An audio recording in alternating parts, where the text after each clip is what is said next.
matahari bisa padam? Misalnya nih, kalau kita siram sama semua air di samudra yang ada di bumi atau bahkan lebih dari itu, bakal gimana ya jadinya?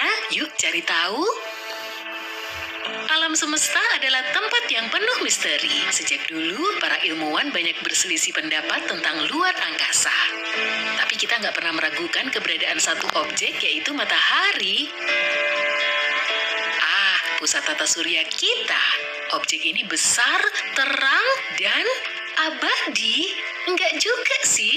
Sebenarnya matahari cuma bintang biasa yang terdiri dari 75% hidrogen, sedikit helium, dan sedikit banget unsur berat. Semua itu disatukan oleh gravitasi.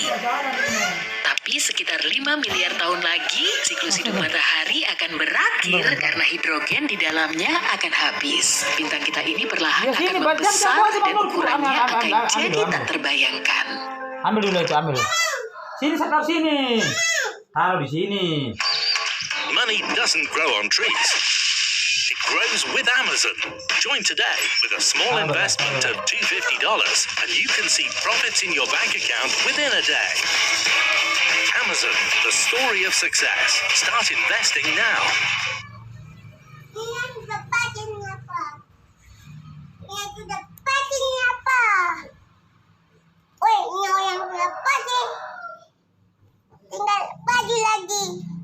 Guys, untuk hasilkan uang online, gimana caranya? Aku tuh tunjukin. Ini 933 juta masuk dari Februari ke akhir Maret. Itu 2 bulan ya. Di waktu yang sama 250 juta masuk ke Tokopedia kita. 1,2 M untuk hasilkan yang cuma perlu budget iklan 64 juta Februari ke 31 Maret ya. Ini memang hasil yang luar biasa, tapi pasti ada yang bilang, aku nggak ada 60 jutaan untuk hasilkan 1,2 M. Nggak apa-apa, hari pertama 3 Februari kita cuma pakai modal 300 ribu rupiah untuk iklannya. Dan di hari pertama sudah langsung hasilkan cuan 900 ribu rupiah yang masuk di hari pertama. Nah, cuan ini kita gulung lagi jadi iklan lebih banyak, 275 hasilkan 1,2 juta, dan terus 2,5 menghasilkan 6,3 juta, dan terus begitu sampai ujung-ujungnya kita bisa belanja 64 juta, gak keluar modal sendiri ya, tuh cuma gulung cuan terus, hasilkan 1,2 miliar. Ini satu dari 4 cara untuk bisa jago cuan online yang mau kita tunjukin Anda, gimana Anda bisa hasilkan uang online apapun itu situasi Anda sekarang. Anda sudah punya bisnis, belum punya bisnis, mau mulai, gimana caranya? Ada 4 strategi total, dan itulah kenapa kita buat acara Jago Cuan ini. Untuk masuk ke dalam acaranya, tinggal klik link. Lalu matahari akan mulai melahap semua planet yang ada di dekatnya. Saat itulah kita menyesal berada di dekat matahari. Setelah melahap semuanya, bintang ini akan menjadi raksasa merah selama 1 miliar tahun lagi. Dan cepat atau lambat, sang surya akan menyusut lalu redup berubah menjadi katai putih. Pada akhirnya tak akan ada yang tersisa dari bintang ini selain nebula, planet terterang, dan berwarna-warni. Tapi gak usah takut, sekarang matahari ada di pertengahan siklus hidupnya. Bintang ini terbentuk sekitar 4,5 miliar tahun lalu, yang berarti sisa hidupnya masih selama itu juga. Untungnya kita lahir saat matahari sedang pada masa terbaik dan paling stabil, jadi gak ada alasan untuk khawatir. Tapi coba kita bayangin skenario yang berbeda. Yuk! Gimana kalau kita percepat siklus hidup matahari dengan bantuan air?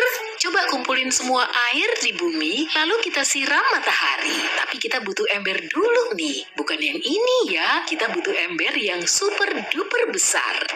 Ember yang bisa nampung air sekitar 1,3 miliar kilometer kubik. Diameternya setara dengan jarak dari Washington ke Chicago.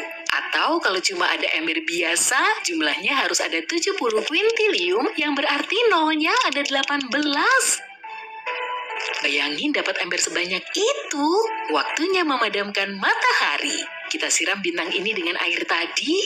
Tapi kok nggak padam? Seriusan? Tapi coba lihat deh. Matahari mungkin kasihan sama kita dan mengeluarkan sebuah suara matahari kecil. Ternyata seluruh air di bumi cuma setetes untuk matahari. Manusia sering meremehkan ukuran matahari dibandingkan planet kita. Sebenarnya sebanyak 1,3 juta bumi bisa muat di satu matahari.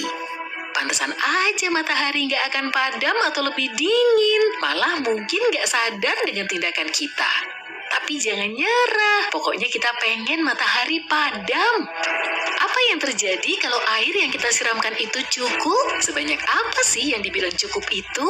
Ingat ember sebanyak kuintiliunan tadi? Kali ini kita butuh sekitar 370 oktiliun ember air. Berarti nolnya ada 27. Ngebayanginnya aja susah. Yang jelas airnya banyak banget. Dan sekarang siram matahari lagi. Wow, lihat uapnya. Tapi matahari tetap gak padam. Bintang ini malah berterima kasih dan jadi semakin besar dan terang. Loh, kenapa bisa gitu ya? Jadi begini, matahari itu bukan api unggun. Di dalam api unggun dan lilin terjadi proses pembakaran kimiawi. Saat kita menyiram api dengan air, air menyerap panas dari api dan mendinginkannya sampai nggak bisa lagi terjadi reaksi pembakaran. Air juga mencegah api terpapar oksigen, intinya air menghentikan proses kimiawi. Sedangkan pembakaran pada matahari berbeda, meskipun kita bilang matahari panas membara, pembakarannya nggak seperti api. Reaksi yang terjadi di matahari disebut fusi nuklir. Ini adalah reaksi paling brutal dan liar di alam semesta. Ada banyak lapisan hidrogen di dalam matahari. Kalau kita ambil 4 atom hidrogen dan membenturkannya satu sama lain, akan tersisa 1 atom helium. Proses pembakaran yang terjadi di matahari sedikit lebih rumit saat bintang ini mencoba melakukan reaksi fusi, proton bermuatan positif saling tolak-menolak. Butuh gaya dan energi yang besar untuk menyatukannya. Untungnya ada kekuatan ajaib di luar angkasa, yaitu gravitasi. 99,8% massa tata surya adalah matahari. Berat banget kan? Massa inilah yang menahan matahari dengan bantuan gaya gravitasi yang besar. Jadi gravitasi menyatukan berkuadriliun atom hidrogen kecil setiap detik setiap harinya. Saat bertabrakan, atom itu melepaskan energi. Jadi nggak seperti api, matahari bukan butuh oksigen untuk menyala, melainkan hidrogen. Kita tahu kalau rumus kimia air adalah H2O. Artinya, air terdiri dari atom hidrogen dan oksigen. Jadi air seperti bahan bakar untuk matahari. Ini bagi memadamkan api dengan bensin. Selain itu, massa tambahan dari air malah bikin matahari lebih berat. Hal itu membantu kinerja gravitasi. Ditambah lagi,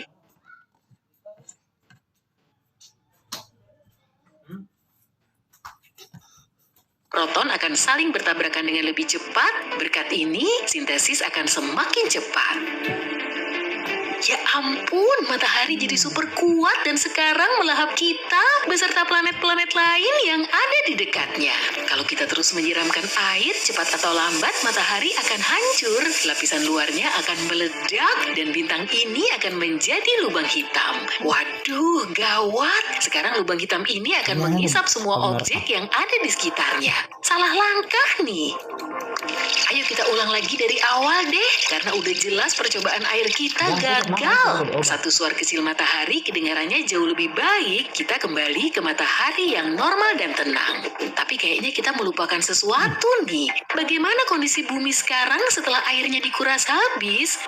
Kita tahu air berperan sangat penting bagi kehidupan di bumi. Sekarang banyak banget ikan dan hewan laut mati di tempat yang dulunya lautan. Kasian banget kan? Makhluk-makhluk laut dalam gak bisa bertahan menghadapi perubahan tekanan sedrastis itu. Alga dan koral juga menjadi kering.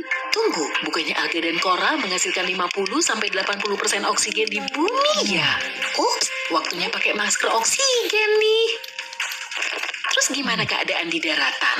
Sekarang semuanya jadi daratan sih, tapi kamu ngerti lah. Wow, daratannya jadi panas banget. Ini udah pasti. Kalau nggak ada laut, berarti nggak ada awan atau hujan.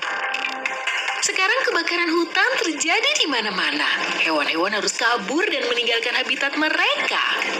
Tapi mereka juga nggak akan bisa nemuin rumah baru karena semua tumbuhan akan mengering dengan cepat. Nggak ada lagi tempat untuk hidup di bumi. Kini bumi menjadi seperti gurun besar, tapi manusia udah ribuan tahun tinggal di gurun kan? Mungkin mereka tahu gimana caranya? Jawabannya enggak. Mereka yang tinggal di gurun juga butuh minum. Jelas keadaan di bumi sangat kacau. Semua yang masih bertahan hidup saling berebut tetesan air terakhir. Itu pun kalau ada makhluk yang masih hidup, sekeras apapun mereka berjuang, nasib mereka udah jelas. Laut menyerap banyak sekali karbon dioksida dan panas dari matahari. Laut juga menyebarkan panas ke seluruh bumi sehingga nyaman dihuni. Dan begitu laut hilang, suhu akan naik dengan cepat hingga minimal 121 derajat Celcius. Tapi meskipun suhunya nggak seberapa, sekarang udah nggak ada lagi awan. Padahal awan juga mencegah kita terkena radiasi matahari loh. Jadi kita juga terpapar dampak langsung cahaya matahari. Harapan kita tinggal gunung-gunung es, tapi karena suhu udah panas banget, gunung es pun mencair. Padahal mungkin gunung es ini jadi harapan terakhir umat manusia. Tapi suar mataharinya keren sih, dasar manusia.